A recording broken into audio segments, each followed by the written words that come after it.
संध्या live, आवाज महाराष्ट्राचा। नमस्कार, मी गौरी, आपण पाहत आहात संध्या लाईव्ह। आमदार संजय जगताप यांनी खासदार शरद पवार यांच्या माध्यमातून सासवड, जेजुरीसह पुरंदरचा कृषी, औद्योगिक, नागरी विकास झाल्याचं सांगितलं। राज्य सरकार ठेकेदार धाजीरने भ्रष्टाचारी असल्याची टीका केली आहे। नगर विकास खात्याकडून शहरांचं विद्रुपीकरण होत आहे। जलजीवन योजनेमध्ये 100% गावांचा समावेश असणारा पुरंदर तालुका एकमेव असून सासवड आणि जेजुरीच्या पाणी योजनाही जलजीवनच्या अमृत 2 मध्ये करण्याची सातत्याने मागणी केली।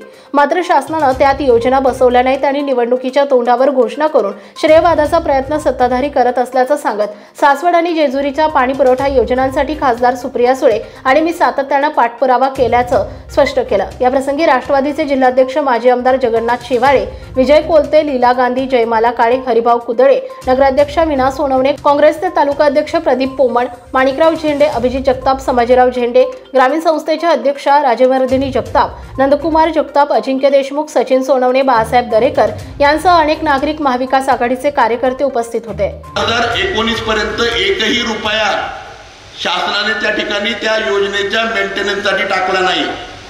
मधल्या काळामध्ये आदरणीय ताईंनी आम्ही महाविकास आघाडीचं सरकार असताना आम्ही सगळी मंडळी एकत्रितपणे गेलो, पाठपुरावा केला, पाटबंधारे खात्याने प्रोसेस केली आणि जवळपास 50 कोटींपेक्षा जास्तचा निधी पुरंदर उपसा योजनेसाठी, दानाई सिंचाई योजनेसाठी आला। मागच्या वर्षी जानेवारी 2023 पासून मे 2024 पर्यंत ही योजना सातत्याने रखडत त्या ठिकाणी चालू होती। कधी मोटारी बंद पडायच्या, कधी व्हायचं, परंतु तरी सुद्धा अतिशय चांगल्या प्रकारचं नियोजन करून आम्ही त्या ठिकाणी शेतकऱ्याचं पीक, शेतकऱ्याचा ऊस, शेतकऱ्याची फुलं, शेतकऱ्याचा त्या ठिकाणी तरकारी, ह्या सगळ्या गोष्टी, फळं, ह्या सगळ्या गोष्टी, सीताफळ असेल, अंजीर असेल, त्याचप्रमाणे डाळिंब असेल, ह्या सगळी पिकं त्या ठिकाणी टिकवण्याचा प्रयत्न आम्ही मे पर्यंत केला। आणि या मंडळींनी साहेब काय केलं, जून मध्ये लोकसभेचा निकाल लागल्यानंतर त्वरेने जून 10 पासून पुरंदर उपसाची योजना आणि दोन्ही पंप बंद, जानेवारीमध्ये ज्यावेळेस बंद झाले, ताईंनी त्या ठिकाणी फोन केला। आम्ही ताईंना विनंती केली, सोमेश्वर कारखान्याच्या मेकॅनिक, सोमेश्वर कारखान्याचे इंजिनियर त्या ठिकाणी आले, तो पंप दुरुस्त केला कारखान्याच्या ह्याच्यामधून आणि ती योजना जानेवारी पासून मे पर्यंत चालली। आणि आता या मंडळींनी 10 जूनला त्या ठिकाणी त्याचं टेंडर बदललं, काहीच कारण नाही, टेंडर बदललं आणि टेंडर दिलं कुणाला असेल, गुजरातच्या कंपनीला, महाराष्ट्रात कंपनी नव्हती। आणि त्या कंपनीला आज आपण ऑक्टोबरच्या आजच्या 8 तारखेला अद्यापपर्यंत दोन्ही पंप त्या ठिकाणी ही कंपनी चालू करू शकली नाही। याचा अर्थ काय झाला, या लोकांना, या तालुक्याला विनाकारण दुष्काळामध्ये आणि पाण्यापासून वंचित ठेवायचं आणि त्याच्यासाठी हे केवळ राजकारण त्या ठिकाणी करतात। गुंतवणुकीच्या बाबतीमध्ये तेच आहे। हे महाशय 5 वर्ष पाटबंधारे खात्याचे मंत्री होते, लाईन त्यांनीच आणली, लाईन त्यांनीच खालून नेली, L&T कंपनी पण त्यांची पाईप घेऊन हेच नाचत होते, पाईपचे पैसे द्या म्हणून आघाडीच्या काळामध्ये त्या काळाचे तत्कालीन मुख्यमंत्री उद्धवजी ठाकरे साहेबांच्याकडे हेच भेटले की 100 कोटी रुपये द्या, पाईप सगळे आलेच म्हणून। माझं लेखी पत्र आहे, ताईंचं लेखी पत्र आहे की पैसे देऊ नये जोपर्यंत हे लाईन क्लिअर होत नाही। 1993च्या सर्वे प्रमाणे, कॅनॉल प्रमाणे वाल्ले परिसरातून, हार्नी परिसरातून, परिंचे परिसरातून राजच्या तलावापर्यंत हे पाणी गेलं पाहिजे।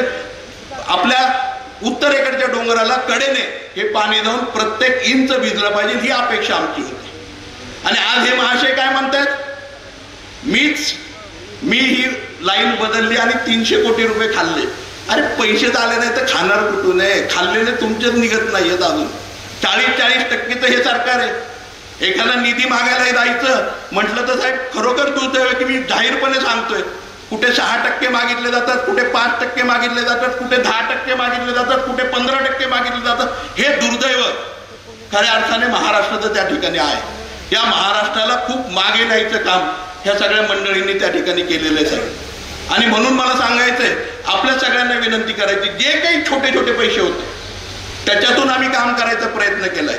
आज साहेब बघितलं असेल, अवघ्या 9 कोटीमध्ये मल्हार नाट्यगृह या ठिकाणी एक चांगल्या प्रकारचं बनवण्याचा प्रयत्न केलाय।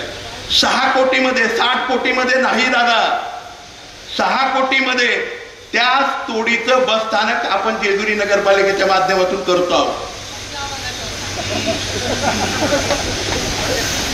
तर ह्या गोष्टी करायचा प्रयत्न करतोय. एक सुसज्ज अशा प्रकारचा कमी किमतीमध्ये अतिशय वाजवी दरामध्ये त्या ठिकाणी करायचा प्रयत्न आम्ही त्या ठिकाणी केलाय.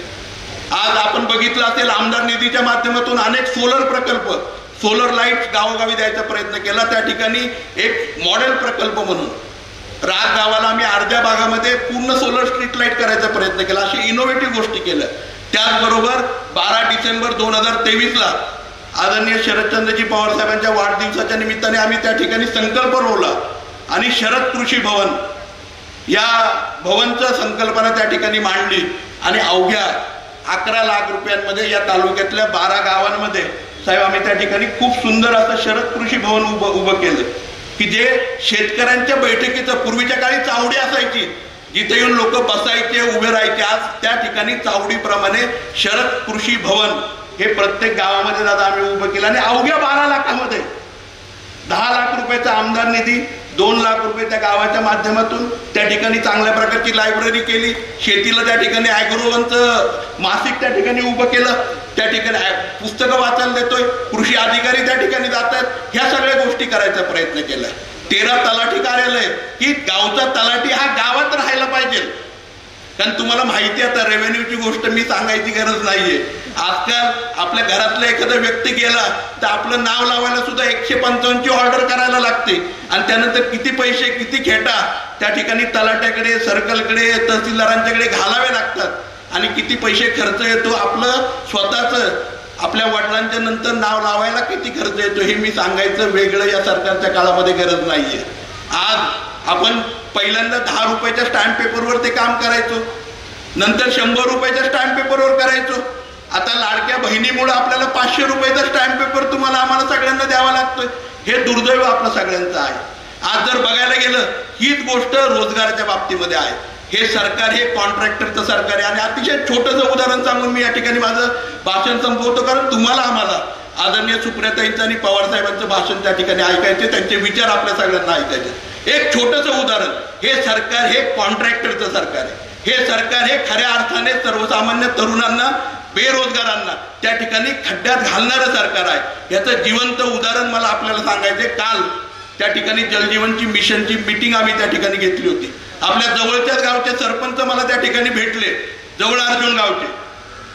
त्या सरपंचांनी मला त्या ठिकाणी आपण सांगितलं, साहेब आदरणीय, त्यांनी मला सांगितलं की पुढच्या वेळेस विधिमंडळामध्ये तुम्हाला हा प्रश्न उचलावा लागेल की त्या ठिकाणी माझ्या जवळ अर्जुन गावामधून 1,47,000 रुपये हे ऑपरेटरसाठी त्या ठिकाणी ग्रामपंचायतीच्या दिले जातात. आणि तुम्हाला माहिती आहे ऑपरेटरला पगार किती होतो? मी सरपंचांना विचारलं, तुम्ही ग्रामपंचायत वर्षाला 1,47,000 रुपये ऑपरेटरसाठी त्या ठिकाणी पाठवता. त्याच्यामध्ये आपलं शासन हे झेरॉक्सची शाई देतं आणि कागद देतं आणि तो ऑपरेटर असतो. लाईटचा खर्च हा ग्रामपंचायतीचाच आहे, कम्प्युटर ग्रामपंचायतीचं आहे, सगळं ग्रामपंचायतीचं आहे. आणि त्याला शासनाच्या माध्यमातून, कारण सगळ्याचा कॉन्ट्रॅक्टर एकच आहे ना, अख्ख्या महाराष्ट्राचा ऑपरेटरचा कॉन्ट्रॅक्टर एकच आहे.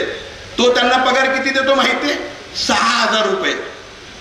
म्हणजे 12 महिन्याचे 72,000 रुपये, राहिलेले 72,000 गेले कुठं? हीच परिस्थिती सगळ्या खात्यांमध्ये. आज अर्धे लोक हे शासनाचे परमनंट आहेत, अर्धे लोक हे कॉन्ट्रॅक्टर आहेत. कॉन्ट्रॅक्टरचा अर्धा पगार हा कुणाच्या खिशामध्ये हे शोधायची वेळ तुमच्या आमच्या सगळ्यांच्यावरती त्या ठिकाणी आली. हे दुर्दैव त्या ठिकाणी आपल्या सगळ्यांचं आहे. आणि म्हणूनसाठी मला सांगायचं, या सरकारबद्दल, या प्रशासनाबद्दल अनेक गोष्टी सांगण्यासारख्या आहेत. दुर्दैव असं आहे की आज पाण्याच्या बाबतीमध्ये, त्या ठिकाणी डीपी प्लॅनच्या बाबतीमध्ये, डेव्हलपमेंटच्या बाबतीमध्ये खऱ्या अर्थाने हे सरकार हे मला वाटतंय की अतिशय निष्क्रिय अशा प्रकारचं काम त्या ठिकाणी केलंय. आज पुरंदर तालुक्यातल्या हवेलीतली 16 गावं त्या ठिकाणी पुणे शहरामध्ये गेली आहेत. आज आम्ही आज जसं हे मल्हार नाट्यगृह उभं राहिलंय, जेजुरीमध्ये विकास होतोय, सासवडला विकास झाला का आदरणीय चंदुकाका जगतापांच्या काळामध्ये, आजपर्यंत पवार साहेबांच्या नेतृत्वाखाली आम्ही सगळीकडे विकास करायचा ग्रामीण महाराष्ट्रामध्ये केलाय प्रयत्न. परंतु हा प्रयत्न आम्हाला पुणे शहरामध्ये करता आला नाही. त्याचं कारण आहे नगर विकास खातं. आज ती 16 गावं 2-2 कोटीचे फ्लॅट आहेत आणि बादलीने ना आजही पाणी घेऊन जातात का? कारण नगर विकास खात्याची मानसिकता पाणी द्यायची नाहीये. मानसिकता पाणी द्यायची नाहीये. आज वडकीसारख्या ठिकाणी सुप्रियाताईंच्या माध्यमातून जवळपास 27 कोटीचं जलजीवन मिशनचं पाणी आलंय. पुढच्या 2 महिन्यामध्ये ते पाणी त्या ठिकाणी मिळणार आहे. अशा प्रकारचं काम मी असेल, आदरणीय खासदार सुप्रियाताई सुळे असतील, आम्ही सगळ्यांनी एक टीमवर्क म्हणून त्या ठिकाणी करायचा प्रयत्न केलाय. बोलण्यासारख्या अनेक गोष्टी आहेत, विकासाच्या अनेक गोष्टी आहेत. आज मला आपल्या सगळ्यांना सांगायचं, जेजुरीचा हा विकास आराखडा पुण्यश्लोक अहिल्यादेवींनी 1670 मध्ये या जेजुरी नगरीचा विकास आराखडा त्या ठिकाणी पहिल्यांदा जीर्णोद्धार जर कुणी केला असेल, 3500 मंदिरांच्या बरोबर आपल्या जेजुरीच्या खंडेरायाचा पूर्ण त्या ठिकाणी विकास जो कुणी केला असेल, जीर्णोद्धार जर कुणी केला असेल तर तो पुण्यश्लोक अहिल्यादेवींनी केलाय. त्याच्यानंतर सगळ्यात पहिल्यांदा जर कुणी केला असेल तर तो आदरणीय खासदार सुप्रियाताईंनी. मागच्या भाषणामध्ये मी सांगितलं, 2.5 तास वर्षा बंगल्यावरती मुख्यमंत्र्यांच्या केबिनच्या बाहेर, कॅबिनेटच्या बाहेर थांबलो होतो आणि 2.5 तास आम्ही त्या ठिकाणी आराखड्याची मीटिंग बघत होतो. 2.5 तासानंतर आम्हाला आतमध्ये एंट्री मिळाली आणि ही त्याचा व्हिडिओ आहे. हा व्हिडिओ आहे त्याचा की त्या आराखडा कोणी केला आणि काय केलं. मागच्या वर्षी शासन आपल्या दारी सगळे लोक बोलवले, सरकारी अंगणवाडीवाले बोलवले, लोकांना जबरदस्तीने आणलं आणि सगळ्यांना बोलून त्या ठिकाणी उद्घाटन केलं, नारळ फोडला. कुणी केला? ज्यांचा त्या आराखड्याशी संबंध नाही. 4 वेळा पेंडॉल मध्ये खर्च केले 1 कोटी रुपये, म्हणजे 4 कोटी रुपये पेंडॉल मध्ये खर्च झाले. तो कार्यक्रम बंद झाला आणि तो विकास आराखडा जो आहे तो त्या काळामध्ये सुप्रियाताई संसदेचं अधिवेशन चालू असताना दिल्लीवरून त्या ठिकाणी त्या मीटिंगसाठी आल्या. माझ्या बरोबर त्या 2.5 तास बाहेरच्या पॅसेजमध्ये उभ्या होत्या आणि त्यानंतर मीटिंग संपली कॅबिनेटची. आम्ही आतमध्ये गेलो आणि ताईंनी त्या ठिकाणी सांगितलं की हा आराखडा त्वरित घ्या, मंजूर करा आणि त्या आराखड्याचा नारळ फोडायचं काम ही मंडळी करतायत. आणि आता आज बघितलं असेल, जेजुरीकरांचा ज्याला विरोध आहे तो रस्त्याचं काम, आम्ही सांगितलं की दगडामध्ये तो रस्ता झाला पाहिजे. PWDच्या माध्यमातून ते काम करायचा प्रयत्न केला. मधल्या काळामध्ये टक्केवारी मागायचं. संध्या लाईव्हसाठी प्रतिनिधी जीवनकड, जेजुरी. ताज्या आणि महत्त्वपूर्ण बातम्या पाहण्यासाठी आजच आमच्या संध्या लाईव्ह न्यूज चॅनलला YouTubeवर सबस्क्राईब करा आणि बेल आयकॉन प्रेस करा.